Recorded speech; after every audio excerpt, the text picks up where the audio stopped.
30 seconds.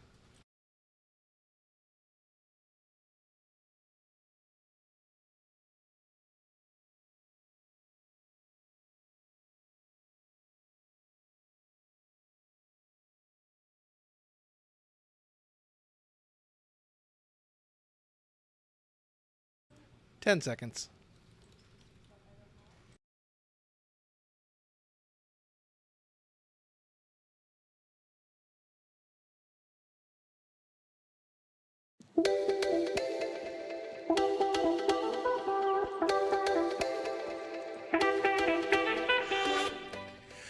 Hello and welcome to Take 6. I am streaming executive producer Thomas Mates. Julie Broughton is out on assignment. She'll be joining us this afternoon for News 6 at 4, and then she'll be back on Take 6 again tomorrow. We've got a really good show for you today. We're going to be looking at the first state inspection of Disney's monorail. That happened a little bit about a year ago, but we're just now getting a look at some of the records. News 6 investigator Mike DeForest has been pouring through those. He'll bring us everything that we've learned from those inspections coming up in just a little bit. We're also going to take a final look at the Disney treasure. Crystal Moyer, News 6 insider guide Crystal Moyer, and digital producer Haley Coombs just made it back to shore today. They've been helping us out all week with coverage of the maiden voyage for the Disney treasure, the new Triton-class ship for Disney Cruise Lines, expected to bring a lot of people into the state and bring a lot of tourism money into the state, more so than we already get. As you know, it's one of our biggest industries here in Florida. But before we get to all that, if you have stepped outside at all today, you have probably noticed it's a little chilly. This morning it was, quite frankly, very cold, but things are expected to get a little bit more back to normal. For a little more assistance on that, a little more detail than I can provide, we turn to the weather wonder woman herself, Michelle Morgan. Michelle Morgan, how are you doing today? I'm doing great. How are you doing today? Not too bad. Better now that I'm seeing your smiling face. Oh, thank you. Same here. And, a lot of us, we woke up this morning, stepped out, and it's like, oh my goodness, this is so cold. Yeah. Than what we're used to. But I Yep. have great news, Thomas. Big It's not drop, going right? to hang around too long, which is what we love to see. And temperatures are going to rebound nicely as we head into the weekend. We'll be nearing 80 and really no significant rain in sight. I do want to show you what's going on with our current radar status. I'm not tracking any rain. In fact, I'm tracking clear blue skies, plenty of sunshine, but it is quite windy out there because of the front that moved through yesterday. Now, the winds are going to remain pretty breezy as we go through today, adding a little bit more of a chill to the air. So even though temperatures are going to struggle to get into the 60s today, it's going to feel more like the lower to middle 50s. So just make sure you're bundling up if you are heading out to lunch. I do want to show you what's going on here across the rest of the United States. Even though things are very quiet here, look at parts of Iowa stretching into Illinois, even the Northeast, dealing with heavy snow due to a large weather system up there. Thankfully, we're not dealing with that here. But if you are planning on any travels up north, you may run into some issues, especially weather wise, if you are heading up to those areas. Now, the temperature changes in the past 24 hours. We are between 15 to almost 20 degrees cooler than we were yesterday. And you can certainly feel it if you haven't been outside quite yet. Now, for today, daytime highs are going to reach the upper 50s in many locations. That includes, or actually, right now, we're in the upper 50s and lower 60s, but we're going to climb into the upper 50s and lower 60s as we go through the rest of our day. So we're looking at 55 in Ocala, 58 in the Villages, Orlando at 63, 59 in Daytona Beach, and 67 degrees in Cocoa Beach as well as Melbourne. Now, I do want to show you the winds where you have your sustained winds out of the north in white, and then you have your wind gusts indicated in red. So we're mainly dealing with winds between 10 to, I would say, 18, 19 miles per hour. But then when you look at those gusts, we're looking at 23 miles per hour in Daytona Beach, New Smyrna Beach, 24 miles per hour gusting in Orlando, and 26 miles per hour in Melbourne. Now, because of the direction and the strength of the winds, we are looking at a high rip current risk along our coast. Not saying that you're going to get into the water, but for folks that are planning on fishing or doing anything like that today, we are looking at a high rip current risk, and that is going to last through Friday night. So very dangerous beach conditions as well as boating conditions. And it's going to stay pretty breezy as we go through the next several days, getting gusts between 20 to even 23 miles per hour as we go through the weekend heading into next week. So here's a look at your hour by hour forecast. Plenty of sunshine, no rain. Temperatures getting in between 63 to 64 degrees. We're already there. So we're going to hang steady as we go through the rest of our afternoon and then slowly dipping into the lower 50s tonight. So it'll be another chilly start to our morning. Now, as we look at our highs here, 64 in Titusville, 66 in Cape Canaveral, 60 in Ocala, and 62 degrees in Claremont, and staying windy. And here's a look at your lows. Again, not as cold as last night or this morning, but still pretty chilly stuff, especially north and west of the I-4 corridor.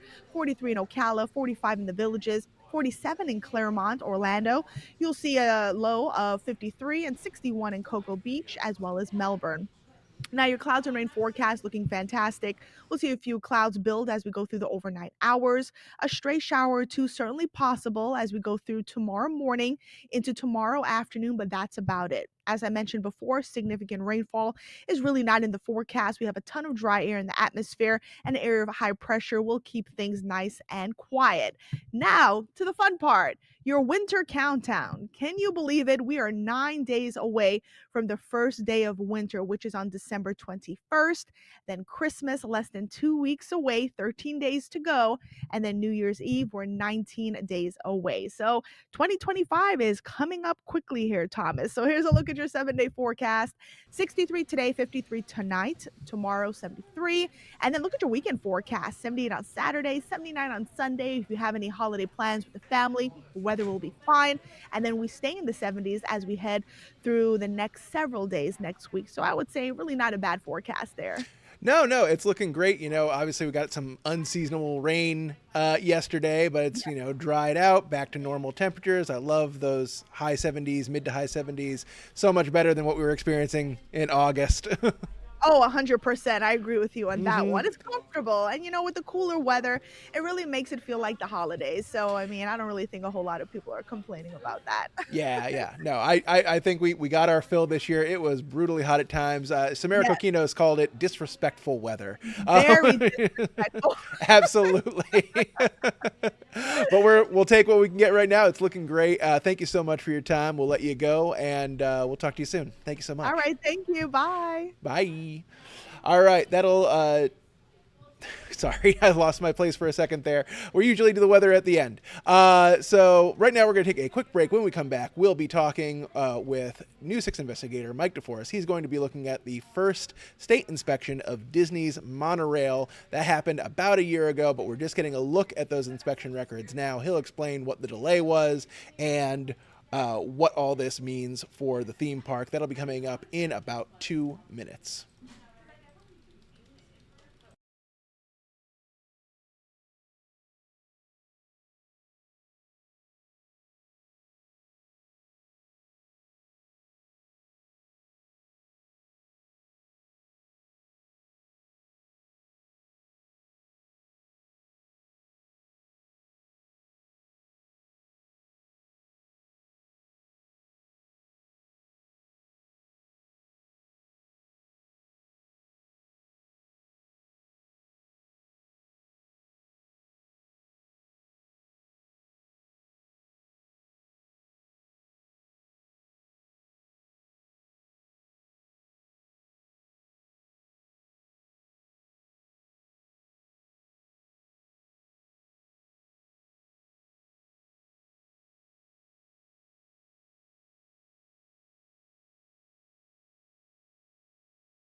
Welcome back to Take 6. I am streaming executive producer Thomas Mates, filling in for Julie Broughton. She is out on assignment, but she'll be back for News 6 at 4 to bring you all of your weather from today, and she'll be back here on Take 6 tomorrow. In the meantime, right now, we are getting our first look at the inspection of Disney's monorail by the state of Florida. This was not always the case that the state was in charge of inspecting the monorail, but during a bit of a political tit-for-tat between the governor and the state's largest employer, Disney, there was a bit of a row, and so now the state, FDOT specifically, is in charge of inspecting the monorail, and so now News 6 investigator Mike DeForest, is looking into those inspection records that we just got our hands on. Mike, this was something we wanted some time ago, but we just got those records now. Can you explain that a little bit for us? Just to give you a little bit of a timeline, it was about a year and a half ago that the Florida legislature passed this law allowing Florida Department of Transportation, FDOT, to regulate Disney's privately owned monorail. FDOT has jurisdiction over other types of I'm blanking on the name of the rail system now, but the trams at the airport, for example, at several of the Florida airports. FDOT oversees those and conducts inspections. Of course, those are all government run. In this case, it was the first time a private entity fell under the jurisdiction of Florida Department of Transportation. And of course, it all happened, as you mentioned, during that little spat about a year or so ago between Governor Ron DeSantis and Disney. Although I do need to point out that there have been government entities in the past who have suggested that there be some sort of outside oversight of the Disney monorail system. So it was a little more than a year ago that FDOT began this process. And of course, this was their very first time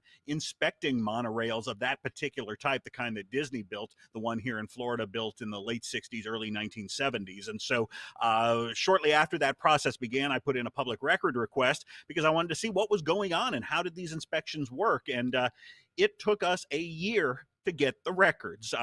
Had to actually get Channel 6's lawyer involved. And after waiting a year, once the lawyer got involved, unbelievably, they showed up a few days later. And so that's what we're going to be showing you here. These newly released images show engineers with the Florida Department of Transportation examining the monorail outside Disney's Grand Floridian Resort. This first ever state inspection of the Walt Disney World monorail system actually took place more than a year ago. We're only just now seeing these photos because it took FDOT a year to provide them to News 6 through a public record request. The images reveal how FDOT surveyed the monorail track, which involved measuring the size of cracks in the concrete columns and checking the electrical conduit. The day after this site visit, an FDOT inspector wrote in an email, "We have completed the columns, no issues." You know, this monorail is exempt. They exempted the monorail from any safety standards or inspections. Last year, Florida lawmakers passed a bill giving FDOT authority to oversee Disney's privately operated monorail. 6 months later, a team of engineers and scuba divers headed out on a boat to examine portions of the monorail system submerged underwater. We do not know yet if these divers found any concerns with the concrete footers or if engineers noted any issues with the monorail's horizontal beam. That beam inspection occurred during the early morning hours while the theme parks were closed. A state lawmaker who sponsored the bill promised that FDOT would not arbitrarily shut down the monorail. That is going to be a last resort action. So in other words, there would have to be some significant safety concerns in order for that monorail to be shut down. FDOT recently revised this manual, which details its oversight of other fixed guideway transportation systems in Florida. This is Orlando Mayor Buddy Dyer. They include the People Mover trams at Orlando International Airport, the Jacksonville Skyway, the streetcars in Tampa, and Central Florida's Sunrail. Under the rules, which now apply to Disney's monorail, FDOT may conduct scheduled and unscheduled inspections. Operators must report any deaths or serious injuries to FDOT within 2 hours, and the state can launch independent accident investigations. So what were the results of that first ever state inspection of Disney's monorail? I've got them right here, and as you can see, they really don't tell us anything at all. Under Florida public record laws, information that relates to the security of structures is considered confidential. I believe under the belief that perhaps if you were to give away secrets on how some kind of structure was built, that it may pose some vulnerabilities. And so, according to FDOT, information related to the monorail cannot be disclosed publicly. And so we do not know the results of that inspection and presumably future inspections. Right now, from everything that we have seen, it appears that FDOT has only conducted that one inspection, the structural inspection of Disney's monorail. Again, that was about a year ago this time. The next one is not due for another year. They do them every 2 years. Of course, as we mentioned too, secondarily, FDOT can come in arbitrarily anytime they want to inspect that monorail or if there were to be an incident. But so far, we have seen no indication that FDOT has been out there other than that initial inspection that took place about a year ago. Gotcha. And, as we had mentioned, this was initially seen somewhat as a flex by the governor. I believe he phrased it as reminding Disney that they are guests in the state of Florida, but it does not seem as though these inspections have been used in any sort of punitive way.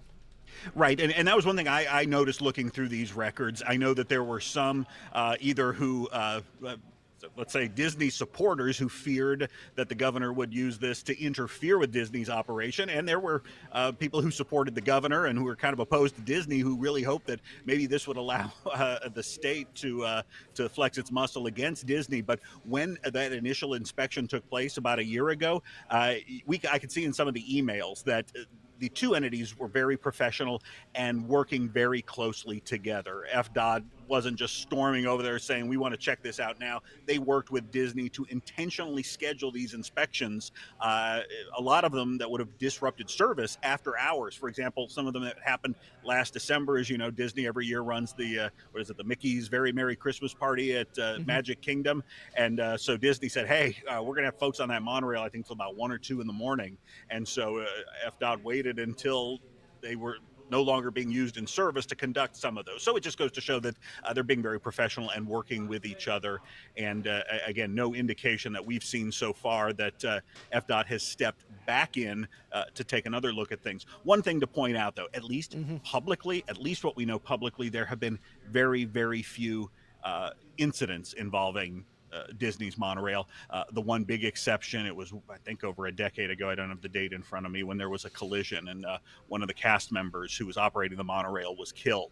And it was after that incident, and the National Transportation Safety Board came in, looked at things, and it looked like it was a series of unfortunate events of how that happened. But it was the National Transportation Safety Board, in looking at this accident, that recommended that perhaps there should be some sort of outside oversight. And so now, for the very first time, that's happening with the state of Florida keeping its eyes on that system over there. Gotcha. And prior to this was all incumbent on Disney to provide any sort of inspections for their own equipment and any sort of calls for repair, anything like that. That was all coming from Disney directly, correct? Correct. You got to think that that monorail system is very unique. Yes, there are monorail systems around the world, but I think Disney had one of the first daily operating systems in the United States at Disneyland in California back in the 60s. They built the system here in Florida in the late 60s, early 70s, and so they know how to operate it. And again, from everything that's publicly known, it has been an extremely safe system, especially when you consider the number of passengers that are carried on that every day for 50 plus years. So yes, this is now, of course, though, the first time that the state is coming in to oversee what Disney's doing. And should there be another issue, now state has a remedy to come in and conduct its own investigation.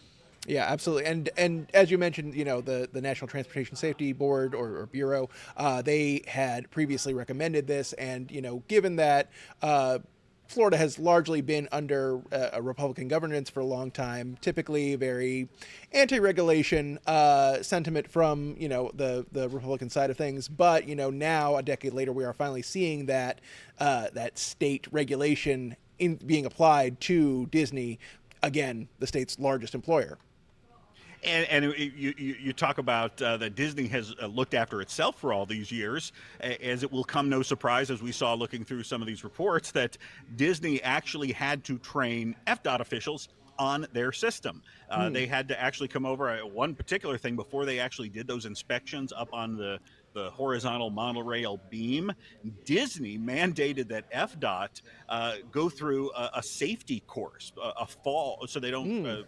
They use a little tractor out on there to ride along the rails for maintenance, and they had to take FDOT officials through a course, a fall prevention course. So that was just one of the things that Disney had to teach FDOT, not to mention, as part of this process, Disney turned over, looks like reams of information, including engineering reports from when the monorail was built back in the late 60s and early 70s. So FDOT could understand exactly what was there. And one thing I noticed too on some of these reports, even though they're blacked out, and yes, FDOT does have oversight over like the trams at the airport. But one of the big things that they do, FDOT, is bridges. Inspecting all over the state. I don't know how many countless bridges FDOT inspects. And these reports for the monorail are actually on a bridge management system. They note that they basically had to configure their existing paperwork system that's designed to look at bridges to handle this unique monorail. But when you think about it, it's concrete. It's some of the similar structures of a bridge, so they're looking for the same types of things, it appears. Yeah, it's very interesting that this had to be. I mean, Disney had to lead their own inspectors through the ins and outs of their system. As you said, this is a very unique item here in the state of Florida, and perhaps maybe only Disneyland would be the only thing comparable in the U.S. So interesting that Disney had to push the state to go through these safety courses. But so we'll be looking at this more throughout the day. You'll have a report tonight coming up on 4 and 6, if I'm correct. 6 o'clock. We'll see you then. 6 o'clock. All right, excellent. And you can see the whole thing right now if you go to clickorlando.com/investigators. Mike DeForest, thank you so much for your time, and I really appreciate you going deep with us on this. Take care, Thomas. All right. Okay, before we let you go, we want to take one last look at the Disney treasure. News 6 anchor and insider guide Crystal Moyer has been out there all week with digital producer Haley Coombs. Haley has been joining us here on Take 6 every day. They have gotten back to shore today, so they are taking some time to get their land legs back after being at sea for many days. But Crystal Moyer, before she got off the ship, filed one last report for us, looking at one of the specialty attractions for kids out on the Disney treasure, a special Star Wars theme attraction just for the little ones. Let's take a look. Well, we're just checking out this wart here in the Star Wars Cargo Bay area of the Oceaneers Club. I'm here with Brad, and you helped put all of this together. Right, I'm the manager of youth activities here on board the beautiful Disney Treasure. So the kids get to come in and have all kinds of different adventures here in Disney's Oceaneer Club.